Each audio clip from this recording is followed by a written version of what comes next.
And here we come to the wisdom of the science of well-being, the 8th in our series of online conversations about living wisely in these challenging times.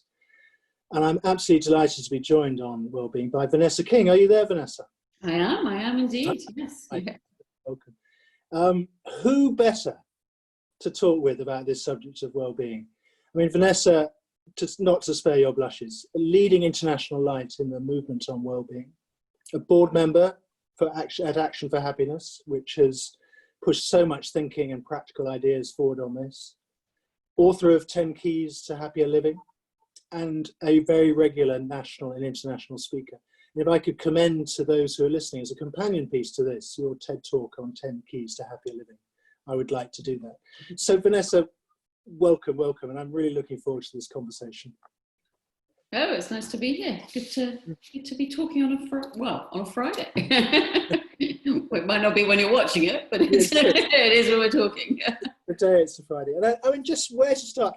I mean, perhaps we could start personally, Vanessa. I mean, just this subject, you've dedicated so much your energy to it. Your passion, your interest, your research, your consulting, your writing. What draws you to it? The notion of well-being, I guess, in your own wisdom, what brings you to it? Well, I mean, firstly, to sort of almost define terms. When I talk about well-being, I take a very, very broad view. I mean, it's an evidence-based view, but it's very broad. So both kind of inner and outer factors, and the impact we have on the world, and vice versa. So it's a very broad sense of what well-being is. It includes, but it's much more than, keeping ourselves physically healthy. It's more, my focus is on the psychological health, or flourishing is the word that's often used. And I don't know. I mean, I came across this kind of emerging branch of, psychological research probably about 11 years ago now, when I was at a big international conference on leadership development, and somebody was talking about one strand of this, the science of strengths, and focusing on what enables, focusing on the best of people and how do we nurture and bring that out, rather than focusing on what's wrong, and just focusing on what's wrong. And it just was a light bulb moment. So, and then I just thought I had to come back and find out more. And pretty much that evening took a decision to apply to go study and take a sabbatical and study. And so ever since. So I think for me, it is about helping people be the best they can be and live the best lives they can. And that's not easy. It's a struggle for many of us. And obviously different, there are times when we'll be flying or flourishing, and there'll be times when we're the reverse. And so how can the science sort of help us and think about that? And for me, the fact that it's based on science, I mean, some of the stuff is quite interesting, because for me, it kind of supports some of the sort of ancient wisdom, if you like, and the stuff that we often feel sort of innately, but it's giving it a science base, which in our society is actually an important thing. And it's a way that enables us to engage with an audience that, perhaps needs data, perhaps has a more analytical perspective, and the science helps. So it's a kind of... So well, I'm very glad, Vanessa, that evening you took that decision, because it's been a great help to so many of us who use your work and think about it. And that notion of flourishing, best of, has been such a motif in these conversations so far, about being at our best in the present moment. How can we do that? How can we thrive despite all the pressures? It's become a really strong theme in these conversations, as people have reflected, I guess, on the challenges of this moment with all its difficulty and confusion. I don't know what your reflections on that would be, in the sense of, do you feel this is more important now? Has it always been important? If you think about 2020, why is it particularly important now? I think it's always been important. Of course it has. I mean, if we want, human beings to flourish, and if human beings flourish, they're much more likely to enable the planet to flourish. So it's always been important, but I would say it's particularly important now. And pleased to say there's, I hope it's starting to come to the fore. I think many of us have thought, on an individual level, many of us have been thinking about how do we maintain or sustain. I think this is about psychological sustainability. How do we sustain our well-being during kind of, this weird time of the pandemic? And then as we look into an uncertain future, how can this stuff help us? How can it help us? And it's not just about, for me, it's not just about individual taking care of themselves. And of course, that's important, because if individuals take care of themselves, they're more likely to take care of others, take care of contribute to their communities, etc. And it fuels innovation, can fuel innovation, collaboration. But I think it's also, as my great hope, in fact, I've just been writing some chapters for a book on this. Oh, yeah. How can we take these ideas that are coming from the science of well-being and take them beyond the individual? I mean, what do they mean for, as we shape, my focus is on shaping the world of work. How can we rethink that? How can we rethink community engagement? How can we rethink politics even? Not my world, but how can we rethink all those things? If you in a period of rapid change, extreme uncertainty, what is more fundamental? There is nothing more fundamental than the kind of factors that enable human beings to both function well and feel good. And then we can think about that on how do we create the conditions for that in all our kind of institutions and our education systems, workplaces, local government, whatever it is, So I think this stuff has never been, if it's allowed, if people, and there is, there is a sort of an emerging awareness of this, and various governments have dipped their toes in to think about well-being in a kind of, from a sort of policy perspective. We in the UK we have national accounts of well-being measured by the National Statistic, ONS. Yeah. But how much attention do we pay to that, and credence do we give that, and all the kind of evidence that surrounds it? We know the New Zealand government, for example, has their treasury has led, so not the kind of, health minister or anything, the treasury has led on creating a well-being budgets where decisions are made on spend on budgets, not just for their what they're kind of doing, building roads or whatever it is, schools and education, but also their impact on well-being. So, and that's a really start. It's not a perfect system, which they freely admit, but it's a really great start. So, we've got economists here. Former head of the civil service, Gus O'Donnell, has been very vociferous about thinking about well-being at a policy level. So I think if we can listen to that and really take on board, and I think this is where the wisdom comes in, what the ramifications are of these things, then I think I've hoped that it could make a strong view that it would make a real difference, but I think it would take sort of courage and without. And but no, thinking with you, my excitement in this conversation is growing, and I really want to follow you on this arc too. If we listen to it, if it's allowed, the ramifications are really very fundamental. If we really think with courage and with collaboration about it, and the economics is really important, and that's been true of this movement all along, hasn't it? That it's been economically based and so forth. I want to go there with you, Vanessa, but also want to just hold for a second on what would you leave us with about some of the key elements of the science for those who are listening to this? So there are 2 or 3 things you'd leave with us about that before we follow this arc into how we. So I've just been written a few chapters. I've been co-author of the introduction and the conclusion and the chapter on the lead author of the chapter on work for a book called Creating the Future We Want to Live In, Positive Psychology for a Brighter World. So the psychology of well-being is termed positive psychology. I would like to make this is not positive thinking. This is the science of psychology and other fields like neuroscience coming together. But it's called positive psychology, rather unfortunately, in my view. But there we go.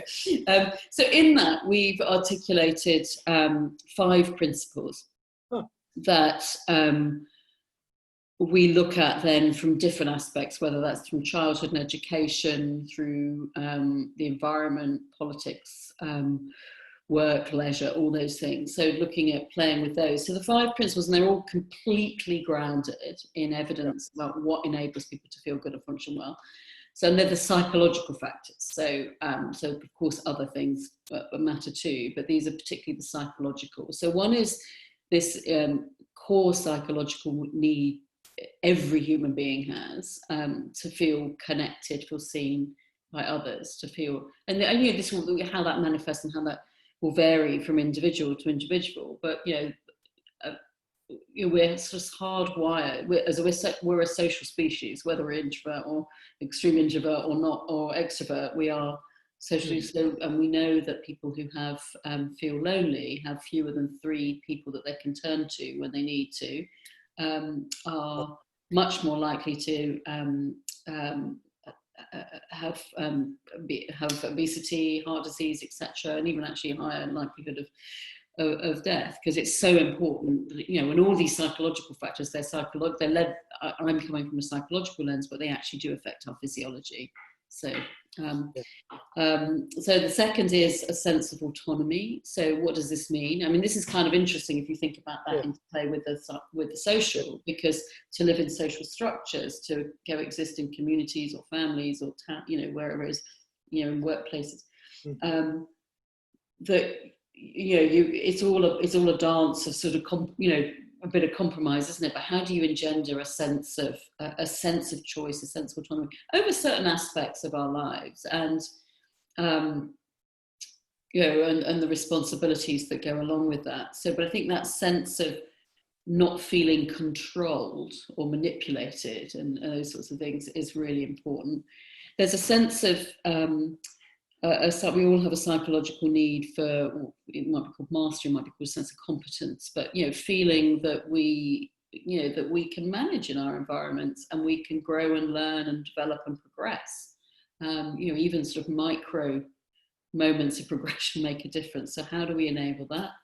That's the third. The fourth is actually engendering a sort of more positive, constructive focus. So identifying not just what's wrong and the problems we need to be solved, but actually what's already working. Because as human beings, we have a natural, the view is it's an evolution, evolved response, that's kept us safe as we've evolved as a species, that we have a natural focus on what problems, risks, dangers, what's wrong. And we must not ignore that, because that's of course important, but we often overlook what's right, what's working. So what is it about our society? What is it, everybody, well, not everybody, but there's been a lot of talk over this lockdown period, for example, about people really seeing the kind of strength in their communities.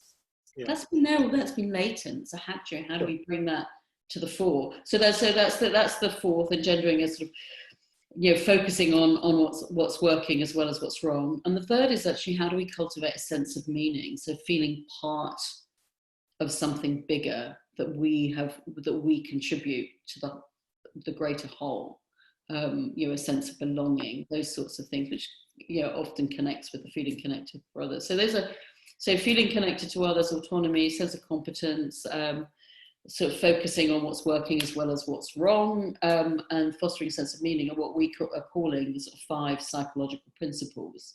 And they're underpinned by 3 core capabilities, which is about, we're calling it open minds, so mindful awareness, open hearts, which is compassion, and clear thinking, which is kind of a form of appraisal, so which I think fit quite nicely into this idea of wisdom. Wow. Yeah. I mean, they're incredibly powerful. I won't, because you've summarized them so beautifully, so I won't go over them again. And as agenda for, if I think about myself, for myself, my own well-being, if I have a team, a community, for its motivation, I'm thinking about an organization, thinking about community. It's such a strong agenda, isn't it? Mm-hmm. Evidence-based, but all the implications for health, innovation, creativity, and so forth. Yeah, and I kind of think about, I kind of think of them as what I hope people will take them as, and I've been advocating this for a long time, but hopefully this idea of the time has come, is that these are design principles. If we want to solve a problem in an organisation, say, or design a curriculum for a school or whatever, transform our cricket clubs, I know you're involved in. Well, how did we take those top 5 principles? Those 5 principles, what does that mean for how we work with the community, with our people? How do what sort of atmosphere do we foster? What does that mean for our processes? So using them as kind of design stimulus really is something that I think we could do a lot of. And then with those, building those 3 core capabilities. So, sorry, I interrupted you. So. No, that's absolutely, and incredibly powerful. I suppose my follow-up question was really about the 5 principles and the 3 core capabilities. Is when you look out into the world, is it in equal measure that we need to pay attention to them, or are there some, as you think of organizational life or community life or social life, that need more attention than others? I just wondered if there was a bit of a calibration here or not. Is it across the whole thing? And they're probably very interdependent, but I just wondered instinctively what you felt. I think it's, first and foremost, that sense of feeling connected to others has to be so important there. But I offer these things, and you and I come from a tradition of change consulting, which is about kind of, the change model, the process of the change modeling, what you're seeking to create. If you think about a sense of autonomy being one of the key principles, then I would say, and I've talked about this with the kind of more individually focused framework, the 10 keys to happier living, it's a menu, it's not a prescription. Different people, different situations, different contexts need different things. So, and it may be exploring what those factors, those principles mean from different stakeholder perspectives in whatever system I think we're talking about, because it may be that I'm feeling really connected in my role and whatever my position in the organisation, but there's a whole group of people, as we've seen in things like the Black Lives Matter movement, and there are other swathes, other categories of people, whether they're older people or young people or whatever, that aren't feeling connected. So it's a complex environment. So it's actually engaging in those conversations and seeing people's perspectives and thinking which ones are we strong on already, which ones are actually embedded in how we are, and let's not lose that. It might be so core of how we are that we don't actually realize that that's a strength of some sort, and what are the things that we need to foster. And and I think that will vary from context to context. So what's interesting, the research, particularly about the first 3, and I think actually it comes from a different strand of research, but I'm sure that there's evidence to support, I know there's evidence to support it from the other principles, is that when those needs foster well-being, but when those needs, so it has a kind of positive swing, when those needs are thwarted, the negative impact, the detrimental impact on well-being is even greater. So the negative swing, the detrimental swing is a better word. So it's actually, so we ignore these at our peril. If we've seen that, so the idea of feeling connected, feeling seen, feeling heard, if you think about something, this is just coming to my mind, so it's not really fully formed, so this might be really out there. That's what these conversations are for. But if you think about something like Brexit and this surprise Brexit vote that half the country up north in particular, that felt disenfranchised, felt disconnected, did not feel seen, did hurt. So the consequences of that is huge, in terms of their, what's now happening. And that's as a result of that psychological need not being met by our mental system. So we and there's hundreds of examples of that. So we ignore these principles at our peril, I think. Whether that's thinking about for ourselves or you know, the kind of our family life or our, you know, wider political systems. Yeah, I completely understand that and see that, and perhaps that's our cue to come back to the arc that you were beginning to take us on to about psychological sustainability in an ever uncertain future, which is what we have to try and thrive in.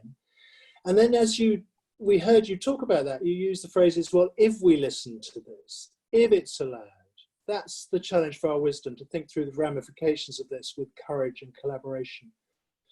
What is in your mind around all that, Vanessa, in terms of your hopes and wishes, and also some of the potential blocks to that? I mean, if we were with a group of community leaders or in an organisation, or we were talking to politicians or whatever we might be talking to, what might you say to them about, if we listen to it, if it's allowed, some of the things that we might have to attend to more for these principles and these capabilities to really embed themselves in our communities and our life? What's in your mind there? One of the things that's in my mind at the moment is, you know, we face into, you know, severe recession stroke depression, and organisations, and this is just taking an organisational lens, is, you know, for me, you know, a classic response would be for organisations to retrench and make people redundant. Now, redundancy has a very negative impact on people's psychological well-being, and it has scarring effects that last, psychological scarring effects that last even beyond that person getting another job. But those effects are slightly less when it's a mass thing, but it's still there nevertheless. So if we take these factors about more compassion, about feeling connected, you know, all those factors that people, these psychological principles are fed through people's work. Should redundancy be our first option? Are there other approaches? You know, could it be, and I know in the financial crisis, there were some very, you know, really good examples of organizations that said, okay, you know, we have a choice. We could make a kind of 10% of our workforce redundant. And the implications that may good short term for the organization, but the ramifications that has for those people, their families, their communities, because this is a social response. This is about social responsibility. Could we take a different perspective? Could everybody take a 10% pay cut and work 10% fewer hours? You know, could we do something like that?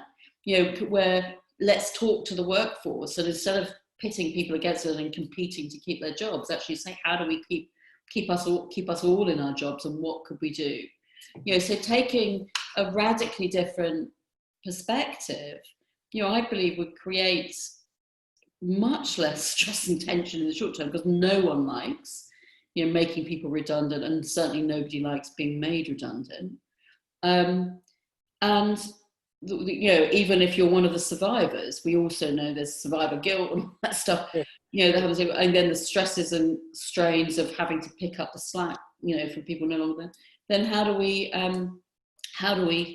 actually find a different way and even innovate around some of that? You know, be quite radical, but you're not going to be radical by, you know, you're less likely to be radical by a group of HR managers and leaders sitting in a room together than you are if you engage the entire workforce or some, you know, a representative sample of it in honest adult conversations about how do we face this difficult situation together. So I mean, that's one example, and I feel really, because having seen some of the evidence about the impact of unemployment on being made redundant on people, it's bad, and if it's bad for individuals, it's bad for communities and societies. You know, we know that if people are unhappy, they're much less likely to help others. They're much less likely to contribute in their community. So, I mean, this is where I think, you know, we need to think beyond the economics, the financial bottom line, and we need investors to actually take some of this well-being stuff, because we know, I mean, there's you know, very good evidence that shows that organizations that pay attention to these factors around their people in organizations, their stock returns over a 26-year period were shown to be though they outperformed their stock market peers. So this stuff has really powerful returns in the long term, but it's often we're so focused on the short-term impact on bottom line for the anonymous shareholders. But the anonymous shareholders are mostly us in our pension funds, so actually let's think about how do we create a world that's going to be there for people in 30 years. Sorry, I'm kind of going off, but it's... Absolutely, no, I'm completely with you. And as I listen to you, and I know others listening to you, would be thinking, what wonderful example there of your 3 core capabilities of open mind, open heart, clear thinking, in terms of what you're inviting communities and organizations to be thinking about and how they might think about this in terms of shaping our radical thinking. And perhaps in our last couple of minutes, Vanessa, on the back of this arc that you've taken us through about why you've been drawn to it, about flourishing and its importance to individuals and communities, and you've taken us into the scientific base and the evidence base, these principles and core capabilities, and your passion about how we could be in the future has been pouring out. If we listen to it, if it's allowed, your caution around that, but also your determination, I know. What would you leave us with? Say an individual who's listening to this. What would you say to someone? So in service of our wisdom, in service of acting, living, leading wisely, given all you know about this, what would be a couple of things you might invite an individual to think about more? I just think there's such a lot, really. I think, this is something that is very present for me at the moment, and I know for quite a few people who've been through as a result of the lockdown thing, is actually thinking about how do we create more space and more time to think about some of these things, because we're not going to really embed this stuff unless we create some space to think about how we approach things, because often we're so busy and we're hurtling through life and just want to get things off our to-do list, and then all the pressures and things that we've got to do. And so we just want to take the path of least resistance, which is often doing what we've done before. So sticking to the old ways of being, not thinking about how we might do things differently unless we're forced to. And actually, for me, having a little bit of experience of a little bit more space. And I've actually been quite busy, but a little bit more space has made me realise just how vital that is to be able to think about some of these things more fully. So I would say do what you can to create a little bit of space to reflect and think on these things. And as always, how do you reach out and connect with others is so important. And the more those people are not just the people that you love and know very well, but the people you don't, and start just connecting with them and seeing what emerges. And then how do you contribute? Think about how do you contribute to something bigger, that sense of meaning. And we contribute to something bigger, but it doesn't have to be big. A small action in your community, can make a difference. A small action in your workplace, giving people the benefit of the doubt, working with your teams in a slightly different way. I don't know whether that helps, but I think there's something about now is the time to plant these seeds and to kind of nurture and grow the seedlings of these things, because I think hopefully they're the trees of the future. That doesn't end up quite work as an analogy, but it's something. Yeah. And it's just, now is the time to think about these things. And you've offered us this very clear, evidence-based set of principles and core capabilities. They're really clear.